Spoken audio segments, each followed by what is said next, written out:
Please state your name and affiliation. So I'm Bruce Lennox. I'm the Dean of Science here at McGill University, but I'm also the Tomlinson Professor of Chemistry. Could you give us a summary of your research background? Sure. So I started my research career as a graduate student at University of Toronto in chemistry. I studied in a fairly traditional environment, but very early on in my research career I started to work in the interface between chemistry as a discipline, biology as a discipline, and materials or materials physics as a discipline. And since then I've developed a career that's been specializing principally in the making, the synthesis of nanomaterials as a core part of nanoscience. How did your interest in science first develop? I think it's very similar to most young people's interest in science of why do things work, how do things work. There was actually a book published when I was probably 7, 8 years old. It was called How Things Work, and it was taking apart just about anything that we used in everyday life in terms of diagrams and description. And I just was intrigued by this. It was maybe 100 examples, 200 examples, and I had great teachers who said that science is about interesting problems that can have interesting solutions. And how did your interest in being dean develop? Well, my interest in being dean developed from being at a university that prides and prizes teaching as well as research. I really like the phrase that McGill has used since I've been here, that we're a student-centered, research-focused university. It's that mix that makes McGill very, very special, and being able to lead a faculty that has that ingrained in its DNA is really important to me. The students, we're not a research institute, and I wanted to lead a faculty that said that teaching and the student experience was of great importance. Why is diversity important to you?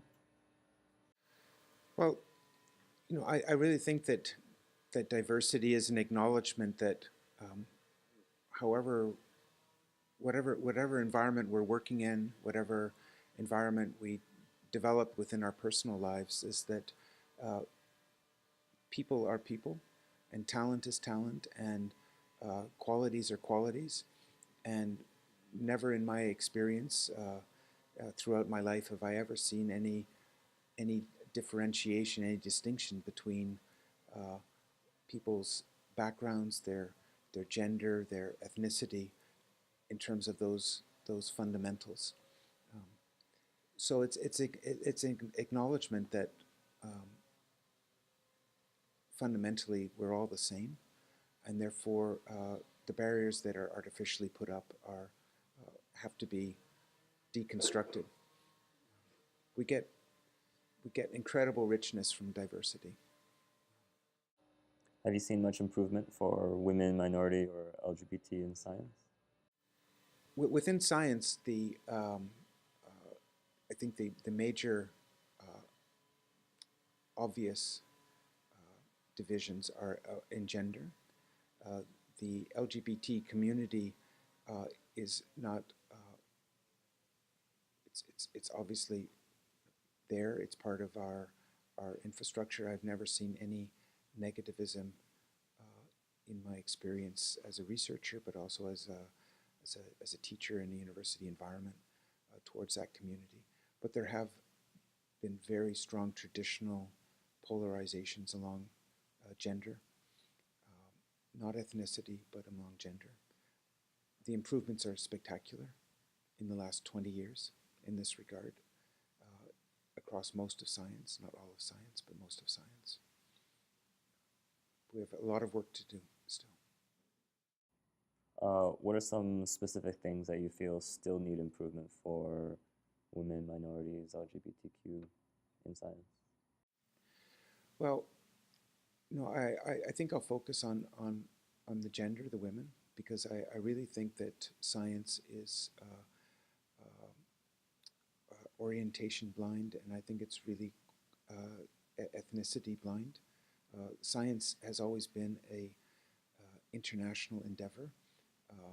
It is based on talent and the way to develop talent, and I've really never ever seen, and nor have I actually ever heard of systemic problems associated with ethnicity or orientation.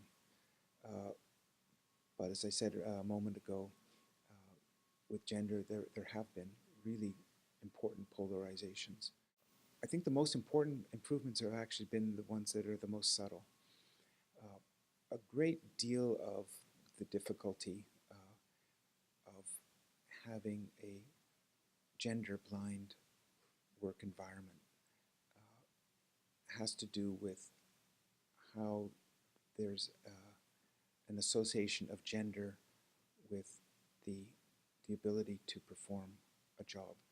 The Canadian Armed Forces and most armed forces in the world, they dealt with this very directly because there was just a mistaken belief based on centuries of activity that women could not be professional, soldiers could not be professionals within even a combat environment. The analogy to science sounds perhaps a bit ridiculous at first, but there have been persistent beliefs that women do not have the physical stamina, the attributes, the intensity required to undertake a research career. Research is very intensive, but it's being defined, it has been defined in terms of work habits, work expectations, work environments. And these are extremely artificial, and they're almost ridiculous. But only when they've been challenged have they been shown to be ridiculous. How is diversity currently addressed within the Faculty of Science? Well, I think we're extremely active in this regard. From the student level, there are groups that they're self-organized, but they're recognized by the Faculty of Science. I support them through the Dean's Office, through different funding initiatives, in order that there are women in science groups, both at the student level and the faculty level. I think the record, one very important thing is our record of hiring new professors. I don't have today's statistics, but we have departments that are, when they go out into the world environment to hire new faculty, McGill Faculty of Science is now being recognized as a place where a woman can have a great career, that the traditional obstructions are gone in most or all cases. So we're getting spectacular applicants, and I've been told by my chairs that we have women who are applying first and only to McGill to see if they can get a position here. So last year, 2 years ago, 11 of the 15 new hires in the Faculty of Science were women as new professors. And my understanding is that 9 of those people, that this was McGill was their first choice. Now, of those 11, every one of those people who was hired was the hiring committee's first choice as well. Because these are spectacular people who happen to be women. And they're not women who are getting positions because of some type of quiet affirmative action. So we're in an incredible position. When I did the cyclical review for the Department of Chemistry, and when I was chair before I was in this position, McGill Department of Chemistry ranked second in North America among research-intensive universities for its proportion of female faculty. And that was a list of over 250 universities, and we ranked number 2. So besides women, though, you must admit that there are some issues regarding underrepresentation of specific ethnicities or for example, Indigenous faculty members? So in Indigenous faculty members, it's something of great concern to this university, great concern to every Canadian university. The, the, the core issue is that of flow-through. Um, we would love to engage a discussion and hiring of Indigenous faculty members, but the fact of the matter is that there are very few people who have come through the system, because it's a minimum requirement to have a PhD in a discipline to be a faculty member. But as that pipeline broadens and becomes fuller, for certain we want to talk to these people. Is McGill doing anything to help widen that pipeline? Well, the Faculty of Science is saying this is a long-term process. You don't instantly create PhDs in physics or theoretical computer science or in chemistry because you say that you want them. So the Department of Physics, for example, Professor Pravadas has a fantastic program of outreach into Kanawaki and the other associated communities to bring physics at the high school level to these communities. I'm completely committed to this, and the university funds these initiatives. We want to increase them. This is the future. It's not just saying we don't have enough people in the system to hire. We have to create the people. That's a 20-year program. It's not just a switch. So how do you maintain a healthy balance between career and family? These are positions that are intense, but you also have to map them out. As you well know, the university environment works on a calendar, a very predictable calendar, and there are intense periods, there are less intense periods. But in this office, but for every professor, the jobs are 12-month. They're not just when classes are on, because research goes on 12 months. So it's about, I think it's about finding that pattern to make sure that you have your outside life, that you have your family life if you wish, but your personal life. It's challenging, but at the same time, it's completely feasible. Have you had any mentors in the course of your career? Oh, many. My PhD advisor was a remarkable mentor at University of Toronto, Bob McClelland. But here at McGill, I've had, I would say, dozens of mentors, both, profs who have got me starting, people like David Harp in his insight to teaching, a number of profs in their insight in terms of research.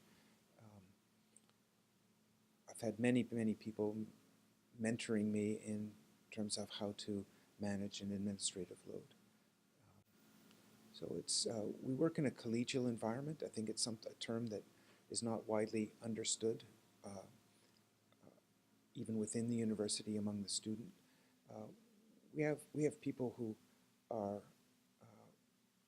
like the position I have is a leadership position, but this is a leadership in a collegial way. Is that I don't write memos to dictate. There's discussions. We have a convergence of best practices and convergence of planning. So that whole environment is one that the whole community is my mentor, and I hope on occasion that I can reciprocate that.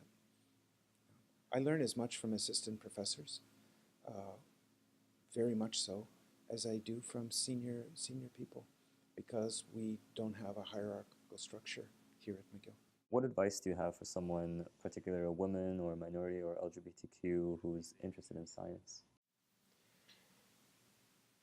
I think the thing that is most important to emphasize, and it's probably the least recognized part of science, is science is intrinsically incredibly creative.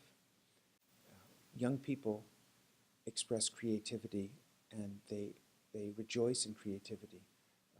That's why we have people who are so involved, young people involved in sports, involved in art, involved in music, and the education system somehow persuades them inadvertently that to pursue a career in science is you have to give up on being creative. Every day that I'm involved in doing science is a day that I'm inventing something, that I'm analyzing something, that I feel creative. And I think we have to tap into that intrinsic quality that everyone has, and it's not gender specific. And I want to encourage all women, young women, that this can be their outlet to be creative, to be a scientist.